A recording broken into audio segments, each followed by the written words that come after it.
Welcome to Mercury retrograde. That is extraordinary. I'm so sorry I'm late. Do you know, I'm never late. I'm so kind of structured about time and timetables. And I was merrily sitting there, kind of actually, I was looking at incredibly interesting stuff about the solstice, which of course is what we're here to talk about. And I just got lost looking at all this scientific information. Oh, thank you, Jem. No, I'm okay. Thank God. I did need to go to the restroom before we started, but I didn't realize because I normally do them at 6:30 my time. This one was actually programmed because the actual thumbnail says 6 o'clock. So I said, oh, I've got to do it at 6 o'clock then. So that is, it's a 6 o'clock. So, oh my God, here I am. Well, hopefully the sound, the vision, the lighting and everything is okay. So here we are, the winter solstice. Shortest day, longest night.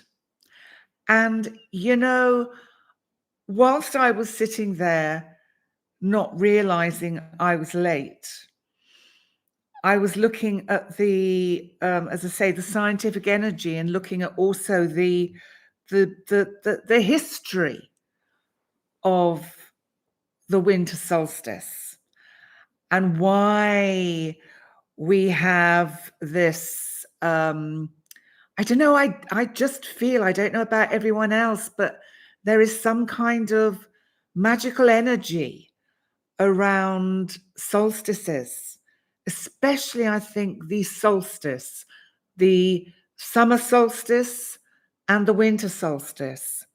And what I was actually first of all looking at before I go into the history of the solstice, and then I'm going to look at the chart for the exact moment that the sun moved into Capricorn and just talk a little bit about the energy that is around us today, yesterday, tomorrow, because there is this heightened sense, I think, of urgency. And we always get this, I think, because of Christmas and the hype and the media and the kind of I don't know, just the general chaos that kind of Christmas and all sort of the holidays create. But basically today, so I'm going to give you a little bit of the scientific background. So we have the shortest day in the Northern Hemisphere and the longest night. And I think we all know that. And of course, in the Southern Hemisphere, it is the summer solstice. So they have the longest day and the shortest night. So have you ever wondered why we have seasons? How does it happen? Well, that's what I found out. I knew that the Earth rotates on a tilt, and probably all of you at some point have got some awareness that, you know, we know the Earth rotates around the sun and the Earth is rotating around its own axis, and it takes 24 hours approximately to go once round its own axis. And it takes 365 days approximately to do one rotation of the sun. And it stays in this orbit because of the gravitational pull of the sun. Now, the fact that we have this rotation, that the Earth rotates on a kind of an angle. So the North and South Pole are not kind of like this. They are at an angle. Hence, we get seasons. So otherwise, we would always get summer. There'd be one half of the world that was always in daylight and always summer, and another half that was always in darkness and always in winter. So just make sure I've got this right. Yes, so the Earth tilts on its axis at 23.5 degrees. Any numerologists out there might want to look at those numbers, 5, 6, 7, 8, 9, 10. So it comes down to a 1. So that's kind of like new beginnings and starting afresh. So that's quite interesting just in itself. And so basically, so what else did I write down here? Yeah, so because of this tilt and because of the gravitational pull of the sun, we get this, we get the solstices, which is, I think it's fascinating. And so how through history did we approach it? Because originally, this would have been the original kind of Christmas Day, except, of course, before Christ, BC, we didn't call it Christmas because Christmas or Christ had not been born. So, in a sense, the Christians kind of stole a pagan festival, which was known as Yuletide, and celebrated by the Norse, the Norsemen, the Vikings, the Scandi nations all celebrated and revered the god Odin as the kind of and interestingly, they saw Odin as this great god that traveled across the night sky on the winter solstice, delivering gifts to all the homes. So one can see that he could be the original Santa Claus. And I know in some cultures he is called St. Nicholas. And, you know, through history and through, and I think I remember this from a workshop I did years and years ago, which was all about how paganism works and all about the pagan religion.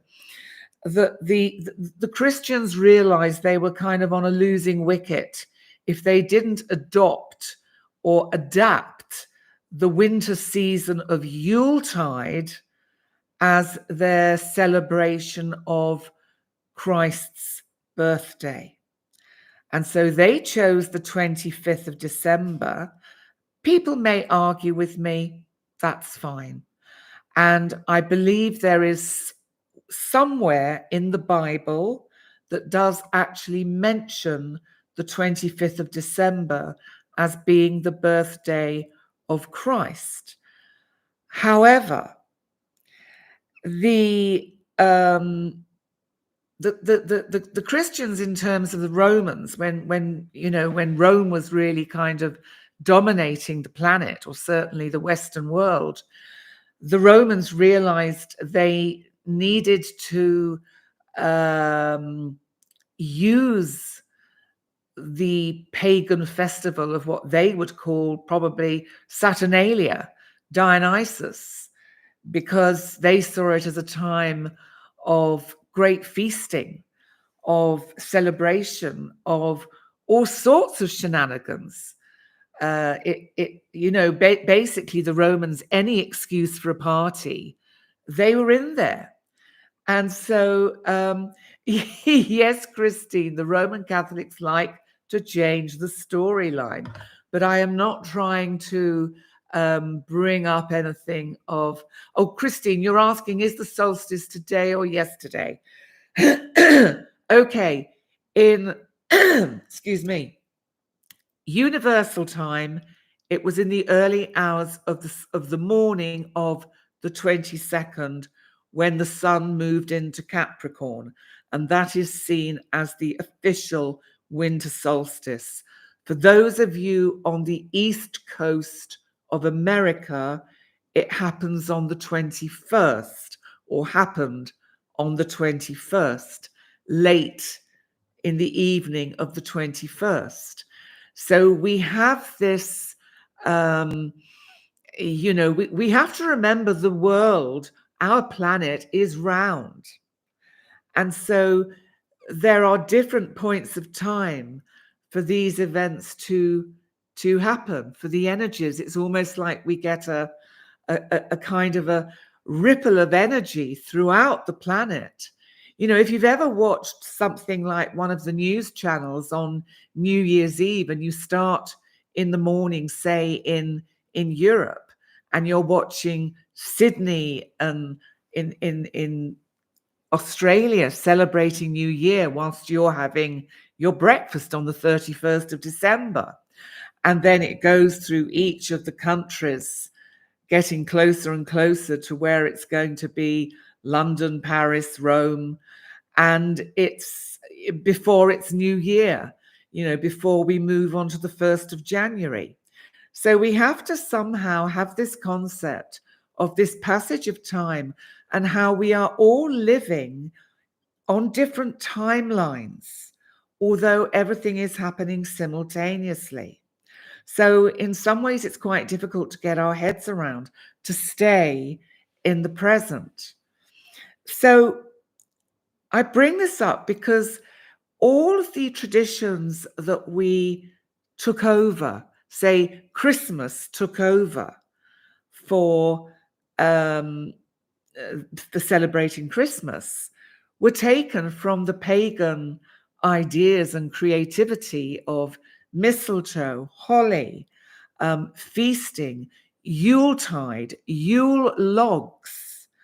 And Odin was Santa riding across the sky in his chariot, giving gifts to all the households. It's interesting that we base Santa Claus in the North Pole, because what on earth has that got to do with Christ's birthday? Just saying, not a lot. So even though we celebrate the birth of Christ on the 25th of December, there is not much correlation between the birth of Christ and the traditions of Christmas. They are actually two quite different things. And I think it's worth bearing that in mind. And as I say, the Romans, to keep the peace, realized they had to somehow blend these two religions together, that they weren't going to convert every single pagan or non-believer to Christianity. So they had to somehow politically correct things. Absolutely, Jem, manipulation at its finest. And isn't that how it's gone through eons and ages of life on planet Earth? But also, let's go back a little bit further to the Egyptians, because they saw the solstices as very powerful times of immense energy and kind of spiritual power. So, for instance, Isis gave birth to Horus, who was known as the sun god, at this time of year. And the Greek goddess Leta gave birth to Apollo, the sun god. And Demeter, who is the earth mother, gave birth to Dionysus, who interestingly is the god of wine and merriment and having a good time.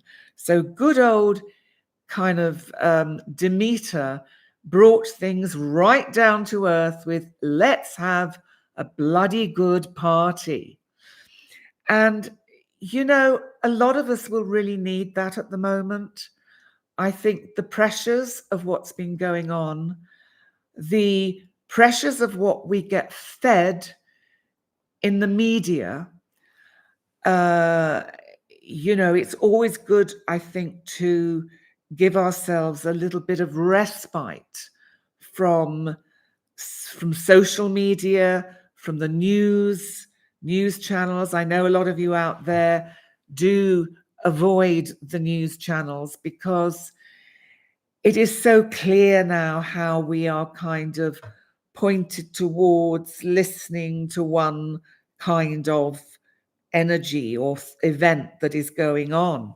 But how does this all fit in with the astrology of the day? Because the astrology of the day really tells us a lot about what we can expect for the next quarter that takes us up to the spring equinox.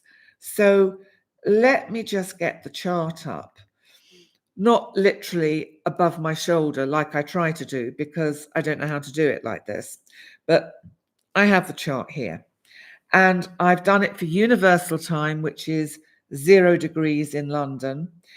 And what we have is the sun moved into Capricorn, universal time, at 0350 in the early hours of this morning. So in Europe, that was 0450.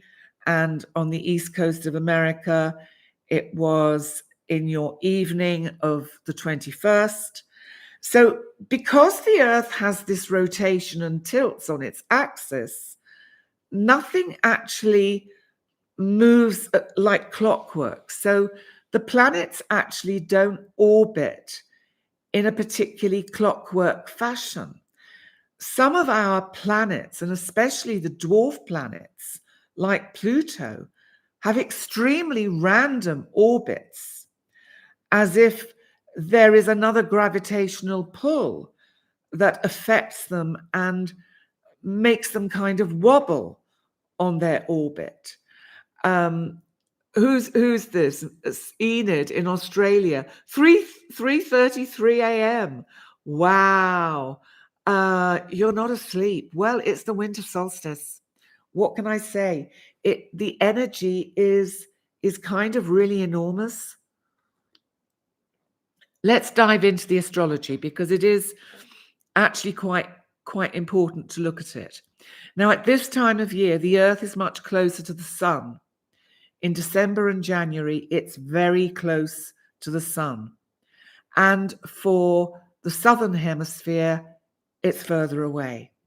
So it is quite difficult to get the science. We have to kind of hold a 3-dimensional or a 4-dimensional image in our mind of the sun in the center of the solar system and the planets on their different orbits going round, and they're all orbiting and rotating on their own axis as well. You're watching Die Hard. Oh my God. Switch it off and listen to me. Be far more interesting. So let's have a look. So the sun enters Capricorn at the winter solstice. And Capricorn is a cardinal sign. We're all going to feel a little bit more organized now on these last few days leading up to Christmas Eve, which is only 2 days away, and Christmas Day. Some countries celebrate Christmas Eve in a big way, and other countries like the UK make much more of a day of Christmas Day being the 25th of December. It is quite interesting. So, and when I do the week ahead live, which I'm doing tomorrow, because Christmas Eve I feel is a bit of a silly time to do it. So I'm going to do the week ahead live tomorrow, and that will be at 6:30. So I will be on time. I've just actually posted it on my channel, so you'll see it says 18:30 CET. Now, I don't know if you have been aware of the last couple of days of quite tense energy. Do let me know in the chat, because we've got Venus in Scorpio. Venus, remember, is the planet of love and relationship, self-worth, value, and it's in Scorpio, where it's in opposition to the sign it rules, which is Taurus. But not only is it in opposition to the sign it rules, it's in opposition to retrograde Uranus, the planet of shocks, the unexpected, internet problems, electricity, anything Mercury retrograde, Uranus retrograde is going to exacerbate and trigger just when you don't want it, like me completely forgetting I should have been starting tonight at 6. Yes, Shirley, there has been some unbearably tense energy. And I'm sure all of you, or most of you, are aware of the terrible shooting that has taken place in Prague. And, you know, I, for one, send my prayers and healing energies to the people that were lost in that terrible shooting, and to find comfort for the loved ones that have been left behind. It is the most awful event. And it's interesting that, you know, here in Europe, we tend to think of those kind of events, these devastating shootings, happening only in America. But it seems we're starting to get them in Europe. And I don't know what that's about. And this was also in a university, so there was the same theme. Young, angry man felt nobody understood him or loved him or really got him. And sadly, that happened. So I mentioned that because this Venus opposite Uranus was exact yesterday, the day of this tragedy. And the energy, the tension of these energies of this young man, why does nobody love me? Why am I so unlovable? Basically, he didn't love himself. And one can't even begin to imagine how that played out. But these energies caused him to act in an unpredictable, unprovoked, and awful, disastrous way, which is very Uranus. And this can be caused by this Uranus opposition. If you remember when I did the live week ahead last Sunday, I mentioned Thursday and I talked about the energy of, I actually started off by saying, oh, well, Venus is opposite Uranus and it might be quite nice for relationships. And then I looked at it and I said, what am I talking about? No, it's not. Relationships could end yesterday, suddenly, out of the blue, and in shocking ways. There could have been all over the place lots of unpredictable events to do with relationships that people experienced. If not yesterday, then maybe the day before on Wednesday, but events leading up to, you know, around this energy. It's strong energy. It's difficult. And, you know, it is so difficult sometimes, these energies. Also, this Uranus has triggered off the volcanic eruptions in Iceland. And if you had a chance to see any of the newsreels of the lava flows at night, and because they're the land of the midnight sun, really, so they have just dark now. They don't get days, they just get dark nights. Well, they're now going to, of course, with the solstice, be moving towards the light. And that's another important kind of metaphor, because a lot of people at the moment may feel very much that they're in the dark. And if there's one thing I've often mentioned in the videos I do, and when I talk to people individually, is when we're in the dark, that's when we most need faith. Faith that faith that the divine has our back. Faith that there is a bigger picture that is unfolding, that we are not meant to see the outcome or how it is meant to unfold at this point. It's quite tough to kind of get one's head around this energy. So we are at this point of the darkest hour before the dawn. And literally that's what it is. And interestingly, with the solstice, the volcanic activity is starting to calm down in Iceland, which I find quite interesting. That at that moment it's suddenly gone, it's done its beautiful display. Sadly, it's meant many people will not perhaps be able to return to their homes for many months, if at all, that live in the vicinity of the volcanic eruptions. So let's just go on with this energy, because today we've still got this Venus opposite Uranus, but it's starting to move off. So that is good. We're past the kind of bursting of the pimple, if you like, bursting of the abscess. Yes, Giuseppa, the darkness has magic. The darkness really does have magic. And that's what we have to recognize, and we have to remind ourselves of, that in this darkness, there is always, we know the light will always come. And Venus in Scorpio is trining Neptune in Pisces. Now remember, Neptune is our planet of confusion, illusion. But in this instance, it could also be romance.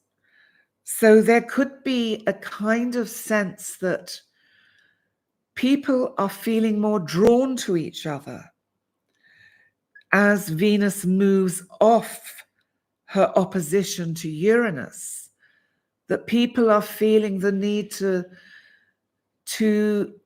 be with each other in love, with love, sharing love, telling each other we love each other, because we never know anything about the future in that sense. And it's so important to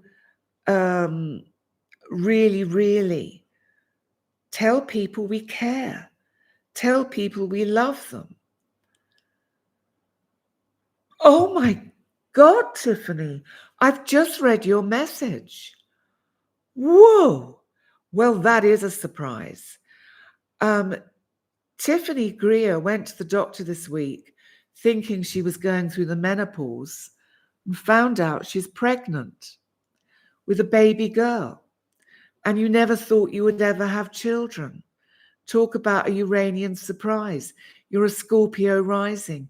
Do you know that is the most wonderful, wonderful example of Venus opposite Uranus? And congratulations. And this is obviously very much a meant to be child. So a real blessing. I mean, it's baby Jesus. It's certainly a miracle. And that is just how amazing, how beautiful. And it would be interesting to look at your chart, but knowing you're a Scorpio ascendant, then you probably have, it was probably your ascendant opposite your descendant, with Uranus on that descendant, bringing all sorts of shocks and surprises and twists and turns in your life. So what else have we got in this extraordinary energy of the winter solstice? Well, the moon is in Taurus today. and it's conjunct Jupiter. So we may all have felt or feel today, because some of you, the day is only just beginning. I always forget, because for me it's like, nearly beddy buys time. And a lot of you that have joined me are awake in the middle of the night in Australia. But thank you so much for joining us. It's much appreciated. But the moon in Taurus conjunct Jupiter in Taurus, and Jupiter is still retrograde till the end of this month, is almost like we're all getting kind of like super busy and super endeavor, doing all sorts of things. And I must get that done, and I must clear this up, and perhaps overdoing it. And this is the problem with Jupiter. We can overdo it. Remember, Mercury is retrograde.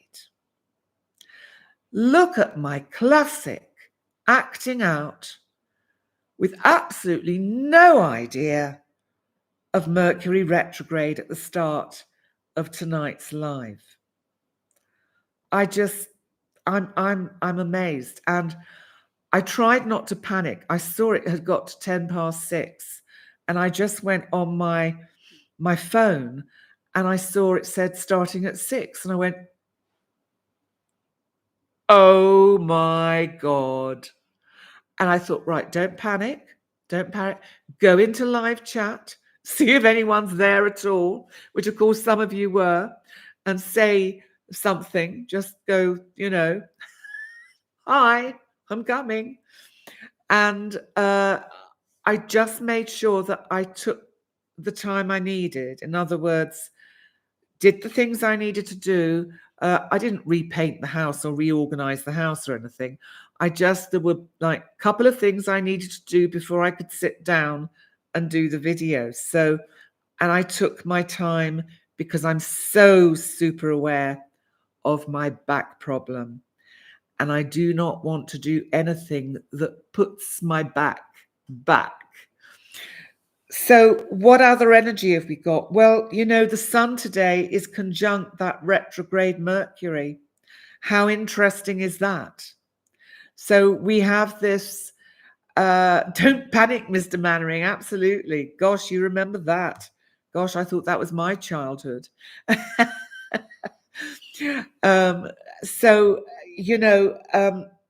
sun conjunct retrograde Mercury.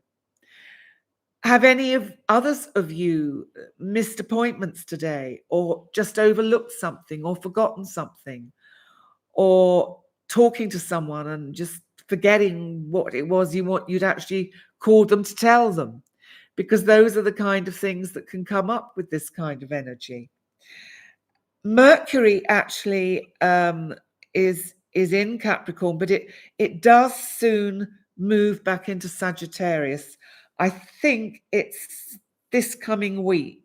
I haven't done the preparation for tomorrow's week ahead live, so I'm not quite sure which day it is. But I also want to talk about Pluto, because Pluto, our planet of transformation, remember. Pluto, our planet of power. Pluto is to me, is one of the most important planets that we have to take notice of and pay attention to this month, next year, because of its long-awaited change of sign. And this is going to be so powerful. And I think a lot of what we're feeling is the build-up of this energy on an energetic level as we kind of head towards. It's like we're on a river that is flowing in a certain direction, and there is no way that we are not going to go through this channel that takes us out into this wonderful, huge, vast ocean. And it's, of course, Aquarius, but Aquarius is air. So it's not an ocean of emotion. It's an air. It's an area, maybe, of consciousness is what we could call it, because it is our higher consciousness. And I think it was the last time we had Pluto in Aquarius, the Renaissance happened. Things like this, or, the Reformation. I think it was, I have to look it up. I can't remember, but there were big changes in the way things happened in Europe and in America. Because remember, America then had a constitution. And isn't it interesting that as we reach the end of Pluto's journey through Capricorn and Pluto return in the American chart, that we're seeing almost a deconstruction of the way the political system is organized. And it will be very interesting to see how all of that unfolds, not just in America, but worldwide, because I think there will be an enormous amount of change. Let's put it this way, changing of the guard. The old guard need to go and have a rest. They've done what they needed to do. They've completed their soul contracts. It's time to let the new in. It's time to let in the people that have a connection with higher consciousness, with higher energies, with the frequencies of light and energy that we have at our disposal. So, yes, the old needs to be replaced by the new. And that is something of winter solstice energy as well. The pagans used to light bonfires, burn fires. That's why we have Yule logs. We burn fires. We get rid of the old. We welcome in the new. And, it may be around this energy today, tonight, wherever it is in your part of the world. Even if you just light a candle and make a kind of intention for the future for yourself, the future for humankind, because by God, does it need it? Some good intentions. But Pluto today, coming back to Pluto, is squaring that moon. It's not squaring Jupiter, but it is squaring that moon. It's an out of sign square, but it's still squaring the moon. So there is something about the yearning of the feminine, the longing of the feminine energy to really take charge. We have been saturated by the patriarchal kind of conditioning that wants to profit from war. Women don't do that. The feminine doesn't do that. And I'm just reading Laura G here. You're seeing yourself as the cog in the wheel as everyone's life around me goes with me as the observer. Realized your energy was being placed on each situation. Then you found your boundaries. And I think you bring up an important point. You see what this Pluto square the moon is asking us all to do as the divine feminine. And I'm talking to the whole of humankind. Because remember, the divine feminine is a neutral energy within everyone. It is not just the female sex. It's not.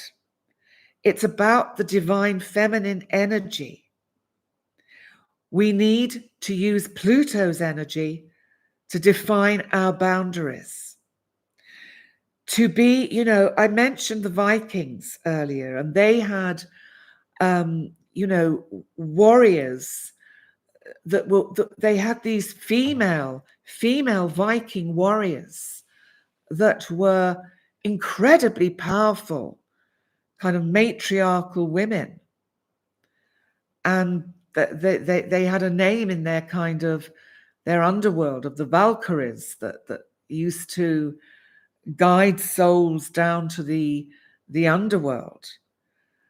And so, you know, it is time for this energy to shift, and it will. The sun in Capricorn trines the moon, however, and Jupiter in Taurus.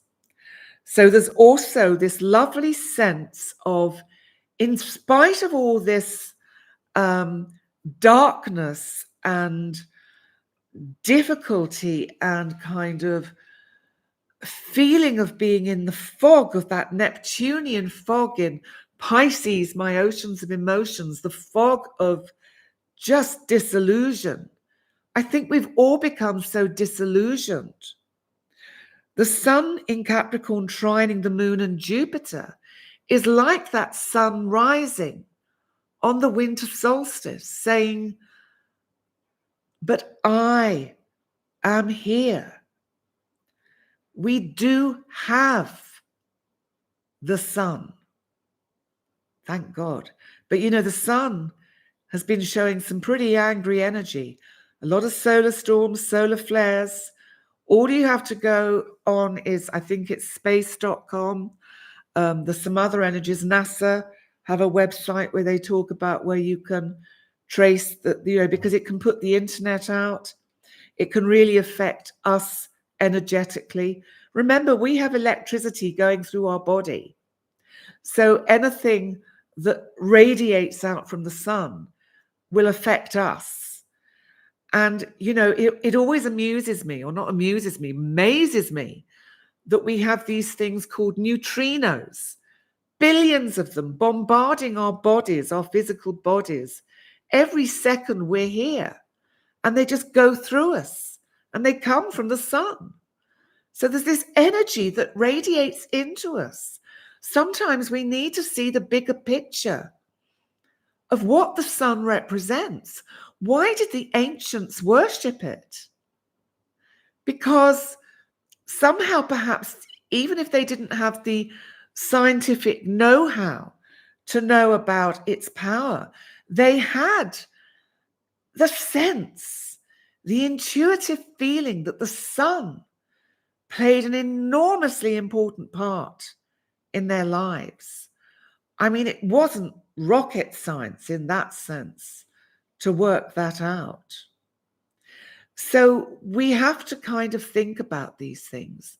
Melbourne, Australia, 5 a.m. Saturday morning. Can I do this? I never get it right. There you go, Melbourne. Good morning to you. So also we have the sun in Capricorn conjunct Mercury, as I said. So it's conjunct Mercury, our planet of communication, retrograde, is sextiling Saturn in Pisces. Now, sextile is helpful. Now, remember Saturn. Saturn is our planet that really, really wants to give us the structure that we need, the guidance. Pisces is an energy of all over the place. Pisces has no boundaries, and yet it is so completely connected to the spiritual. Pisces natives have a pretty hard time. And anyone who perhaps is a triple Pisces, sun, moon, and ascendant in Pisces, will be so spiritual, they have to literally root themselves to the earth with a rope, anything to tie them down. And they will be so highly intuitive and psychic. So we have to think about these things, because Saturn in Pisces is trying to contain this Piscean energy and say, because when the Pluto is moving into Aquarius, it's wanting to hold down the energy of Pisces to say, don't get overexcited. Yes, we know Pluto's coming. And once Pluto moves into Pisces, well, wow. I hope I'm around to see that, but I may not be, because it's in 20 years and I will be a little old by then. in age anyway, in years. My body may not want to last that long. I have no idea. We will see. We have the technology. They will rebuild me. There'll just be a head on a kind of robotic body left. So the way my mind works is extraordinary. So we've also got Mars in Sagittarius squaring Neptune in Pisces. So there's also a lot of anger around at the moment, irritation, frustration, and that mood is oscillating between realization and understanding and thinking you see the truth to, oh, I don't know, I'm making it up, it doesn't make sense, nothing makes sense, I'm so angry, I'm so frustrated. So there's all this kind of conflicting energy that is kind of going to be around with the solstice. Now, what we have to now think about as I start to bring tonight's look at the solstice to a close is, how does this play out astrologically, energetically, over the next 4 months till the spring equinox? Well, I think January is going to be a little bit still. We're going to be recovering from the after effects of perhaps a quite tense time over the next few days. I think because it's, to have a holiday season with Mercury retrograde is basically going to make everybody's travel plans very, very difficult and with a lot of disruption. And I know that's already happening in some parts of Europe because of strikes, because of bad weather. Probably in the North America, you're probably getting it as well. I don't know, but Mercury retrograde over New Year and Christmas is just not helpful. What it's telling us all is to slow down. Slow down, take time out. There's that book, isn't there, called Don't Sweat the Small Stuff. And that leaps into my mind. Is it a Wayne Dyer book? I can't remember. Whoever it is, I credit you, but I can't remember who it is. If anyone knows, please put it in the chat. Caribbean Sun, you're hot. Whoa. So what I'm saying is Christmas and New Year, expect nothing to be exactly what you thought it was going to be. Some of it will be interesting, exciting, and great. And some of it will just get cancelled, changed, and be very difficult.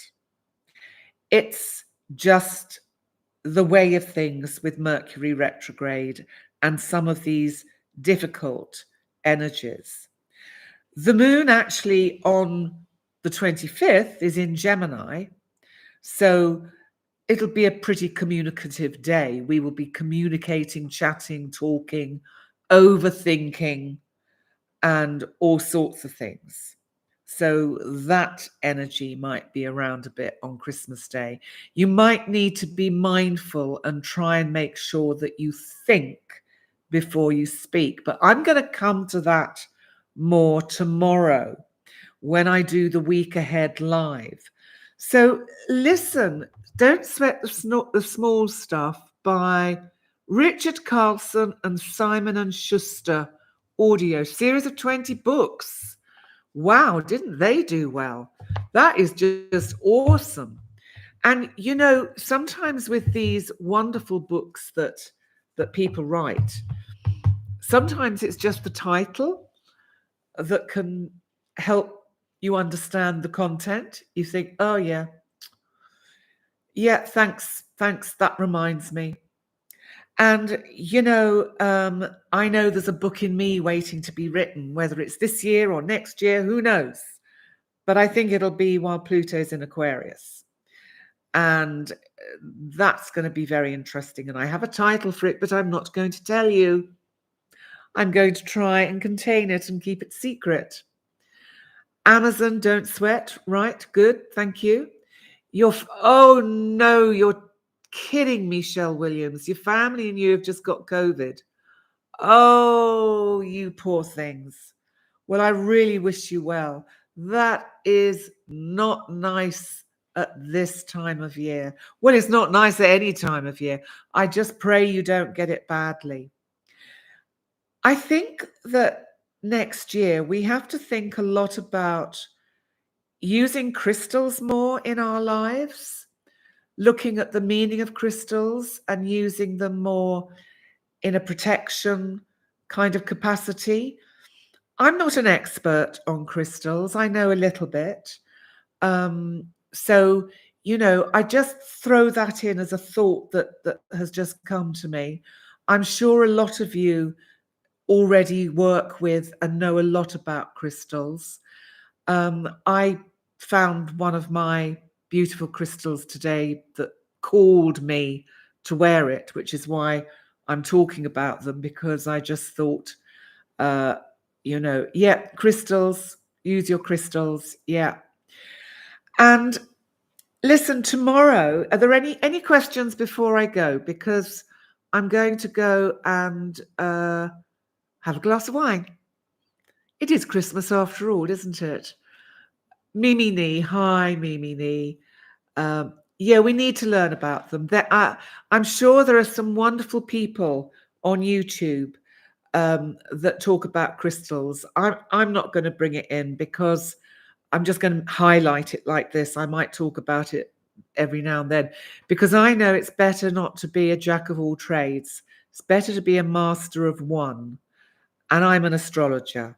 I'm also a channeler, as I'm sure you're picking up. But first and foremost, I'm an astrologer. And so, Christine, just to confirm for you, depending what part of the planet you're on, the winter solstice in Europe was today, the 22nd. And for America, it was on the 21st. And for Australia, let me try and get this right, it was on the 21st. I think it's just Europe that it's on the 22nd. I get so muddled up with all these time zones. How's my back? Thank you, Shirley. Well, I'm doing my physio. I'm going to do some hydrotherapy in the new year. I actually see my neurological spinal surgeon on the 30th of December. So I may know a little bit more about when and what I will have done. So I may have something to tell you by the end of the year. Let's see. I'm doing a lot of ums at the moment. I'm note to self. Time to finish this live. Libraries have lots of books on crystal therapy. Exactly. So yes. I will see you tomorrow. So I'm just going to wish you a very happy winter solstice and a happy Yuletide, because that's what today is. Today is the season of Yule, and it is when Odin travels across the sky and gives gifts to all the children up in Santa Claus land. So thank you so much for joining me. As I say, I will be back here tomorrow, and I will be back here at 6:30 Central European time. That's 5:30 GMT. That's 12:30 Eastern time, and Pacific time, that is 9:30 in the morning. So Maria, you are so welcome. You are so welcome. And listen, thank you all of you who have been supporting me and who come regularly to these lives. It's really lovely to see so many of you here. Remember to check out my website. Remember, I've now got a booking system in place, and you won't find anything before March because both January and February are booked. So if you want a session, you'll have to get in quick. And but remember that because I don't know when my surgery is, I may have to move some of you if your sessions are booked at the time when the surgery is booked. But we can worry about that later. And anyway, Team Penny will sort that out. So bright winter solstice blessings to you, Penny, and to lovely. Oh, and I must give you the good news about the pussycats. What a nice note to end on.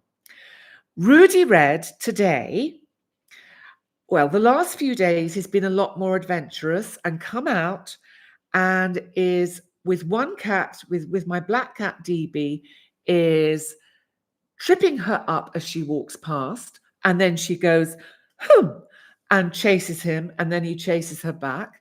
And so they're obviously bonded. And then it didn't work for me, Vicky. Listen, my love, email me on penny@pennydix.com, and I'll see if I can get it sorted out for you.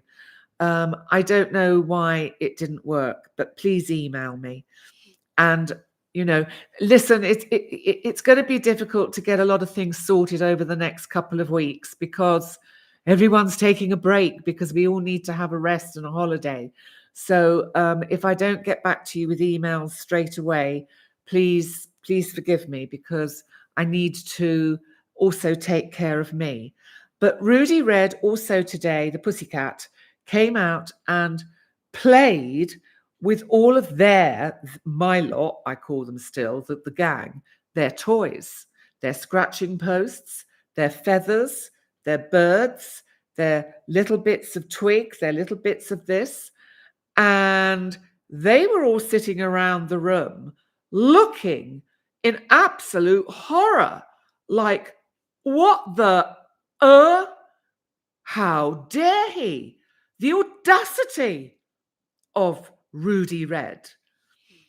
So we are making progress.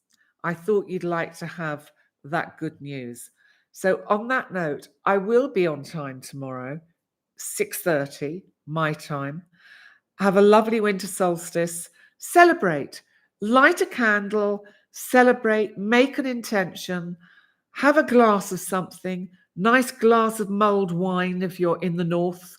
A lovely cold sparkling glass of champagne or prosecco in the south, and have a wonderful winter solstice, summer solstice for all of you in the southern hemisphere. I haven't forgotten you. I do try and remind myself that we have another half to this planet. So take care, my loves, and I will see you tomorrow. Lots of love. Bye for now. Oops, here we go. Bye.